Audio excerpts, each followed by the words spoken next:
(2월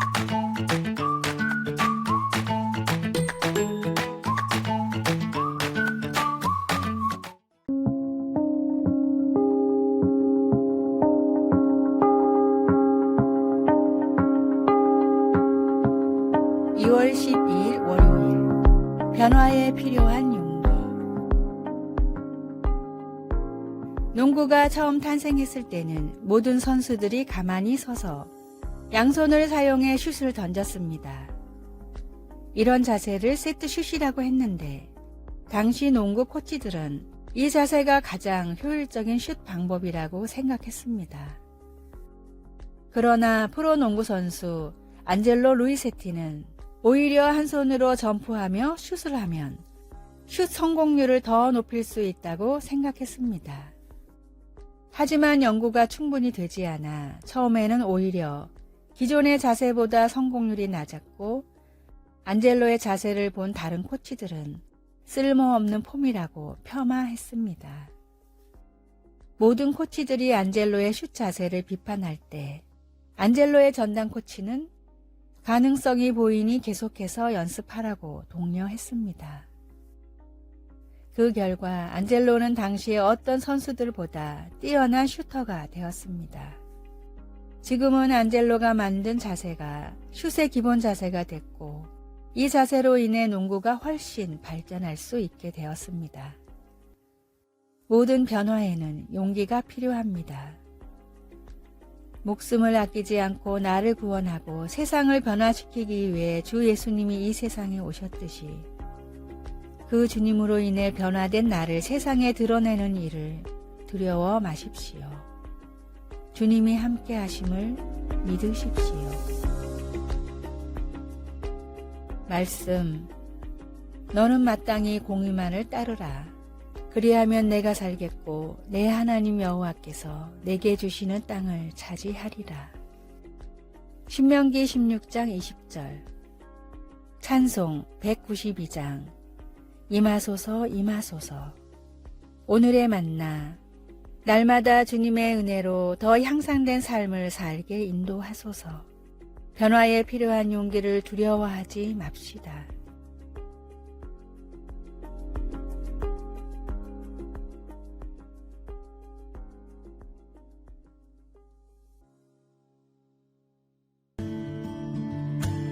(2월 13일) 화요일.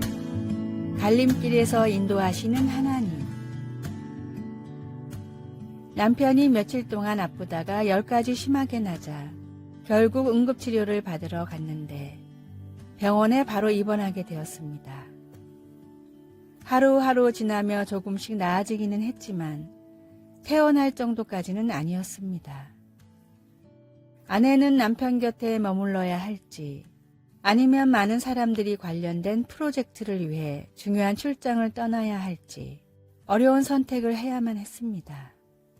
남편은 괜찮아질 거라고 하면서 아내를 안심시켜 주었습니다. 하지만 그녀는 남편과 일 사이에서 어찌할 바를 몰라 마음이 아팠습니다. 하나님의 백성들은 인생의 중대한 결정을 하는 갈림길에서 하나님의 도움이 필요했습니다. 하지만 그들은 너무나 자주 하나님이 가르쳐 주신 지시에 따르지 않았습니다. 그래서 모세는 백성들에게 하나님의 명령을 따름으로써 생명을 택하라고 간청했습니다.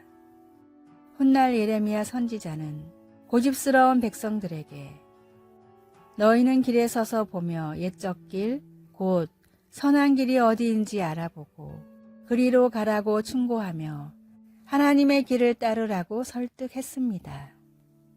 성경 말씀과 과거에 하나님이 공급해 주신 일 등 그런 옛적 길들이 우리를 인도해 줄 수 있습니다.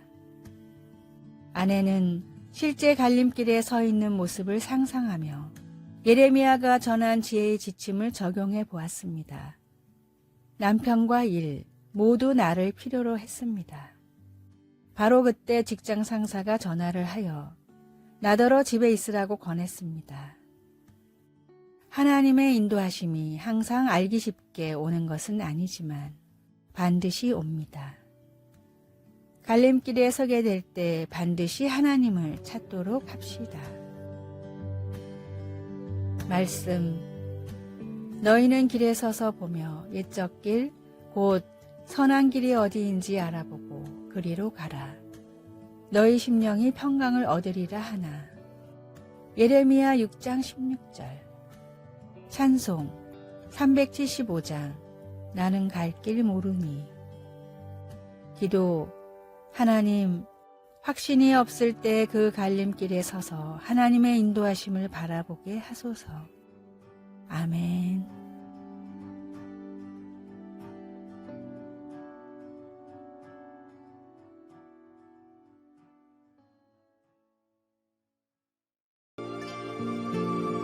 (2월 14일) 수요일. 김치 하나면 돼.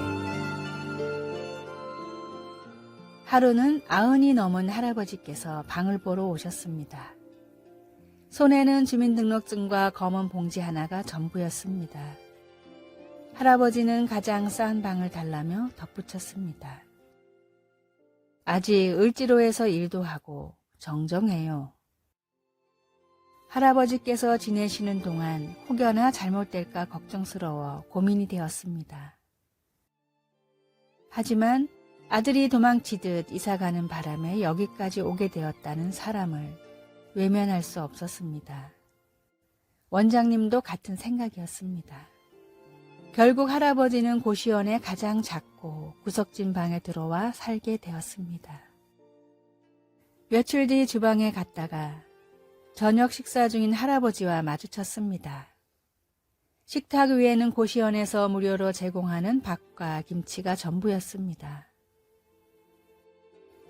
난 김치 하나면 돼. 그 말씀에 저는 용수철처럼 주방을 튀어나갔습니다. 저의 방 냉장고에 있는 마른 반찬 몇 가지를 정성스레 담아 할아버지 밥공기 옆에 살며시 놓아드렸습니다.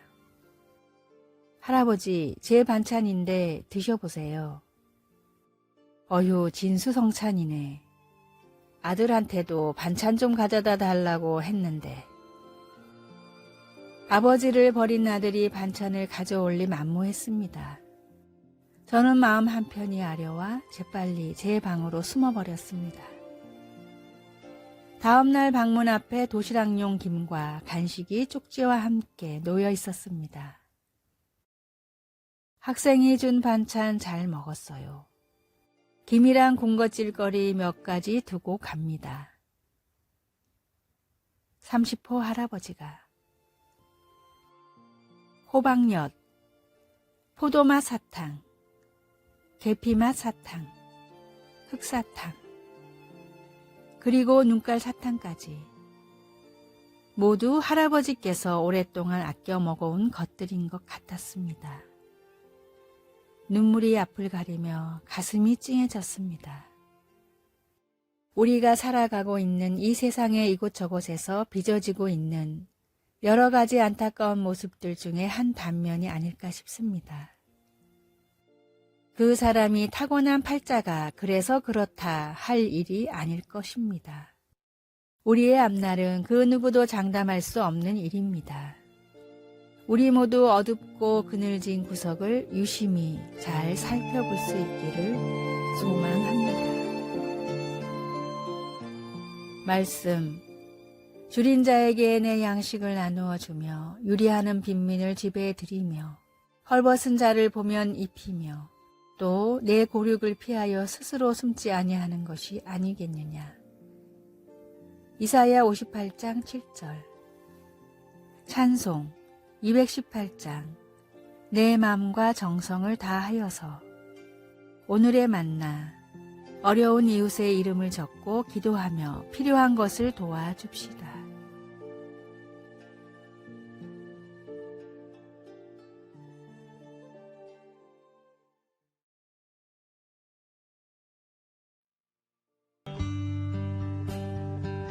(2월 15일) 목요일.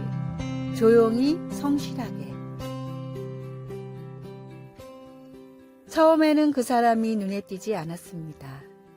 호텔에서 아침 식사를 하려고 내려왔는데 식당 안이 아주 깨끗했습니다.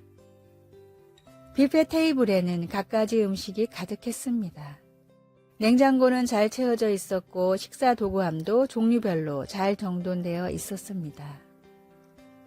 모든 것이 완벽했습니다. 그때 그 사람을 보았습니다. 한 겸손한 남자가 이것저것 음식을 채우고 여기저기 닦고 있었습니다. 그는 사람들 눈에 띄지 않게 일을 했지만 자리에 앉아 머물러 있을수록 놀라움은 더 커져갔습니다. 그는 일을 매우 빨리 처리하면서 모든 상황을 파악하고는 무언가 더 필요할 것 같으면 바로 음식을 채웠습니다. 나도 음식 서비스를 오래 했었기 때문에 계속해서 세심한 것들에 집중하는 그의 모습이 눈에 들어온 것입니다. 대부분의 손님들은 알아차리지 못했지만 이 식당은 그의 충실한 일처리 때문에 모든 것이 완벽했습니다. 아주 꼼꼼하게 일하는 그 사람을 보며 바울이 데살로니가 성도들에게 한 말이 떠오릅니다. 우리가 여러분에게 명령한 것처럼 조용한 생활을 하고 남의 일에 간섭하지 말며 손수 일하도록 하십시오. 그러면 불신자들에게 존경을 받을 것입니다. 바울은 충실한 일꾼이 어떻게 사람들의 존경을 받을 수 있는지를 알았으며 다른 사람들을 위해 하는 작아 보이는 봉사도 복음이 어떻게 거기에 존엄성과 목적을 부여하는지를 조용히 증언했습니다. 말씀, 또 너희에게 명한 것 같이 조용히 자기 일을 하고 너희 손으로 일하기를 힘쓰라. 데살로니가 전서 4장 11절. 찬송 215장. 내 죄 속해 주신 주께. 기도. 하나님 나라에는 하찮은 일이 없음을 알게 하시고 하나님이 가까이 계시다고 생각하며 매일 성실하게 섬길 수 있도록 도와주소서. 아멘.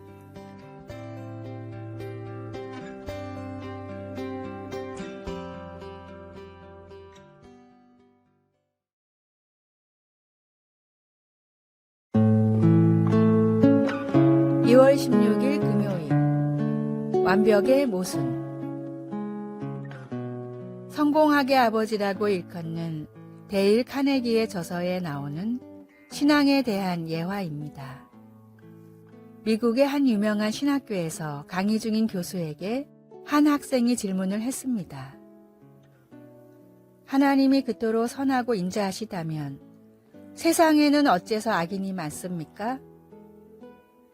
선한 사람이 겪는 수많은 고난과 어려움은 어떻게 설명할 수 있나요? 세상에는 왜 질병이 존재하죠? 행복하고 즐거운 일들만 세상에 존재하면 될 텐데 말입니다. 교수는 이렇게 대답했습니다. 하나님은 능히 그렇게 창조할 수 있으셨습니다. 하지만 우리는 아무런 감정을 느끼지 못하는 꼭두각시가 됐겠죠. 고난이 없다면 성취의 즐거움을 느낄 수 없습니다. 선악과가 있기에 하나님의 말씀에 순종할 수 있었고 또 죄를 지을 수도 있었습니다. 그 기쁨을 위해 하나님은 우리에게 자유의지를 주셨고 선택할 기회를 주셨습니다.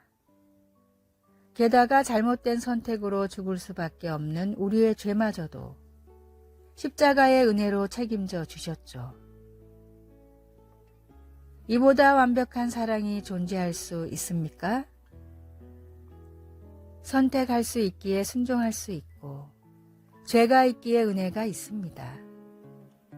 인생에 좋지 않는 순간들도 믿음의 시야로 하나님이 허락하신 은혜로 바라보십시오.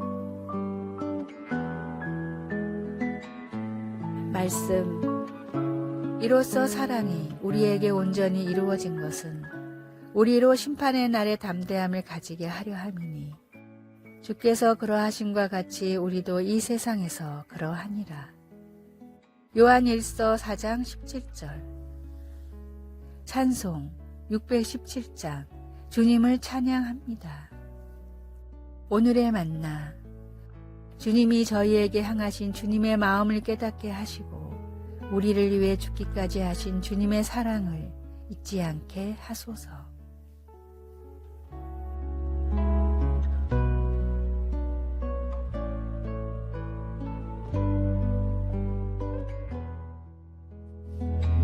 아래의 빨간색 글자 구독을 누르시어 더 많은 전도의 열매를 맺으시기를 기도합니다.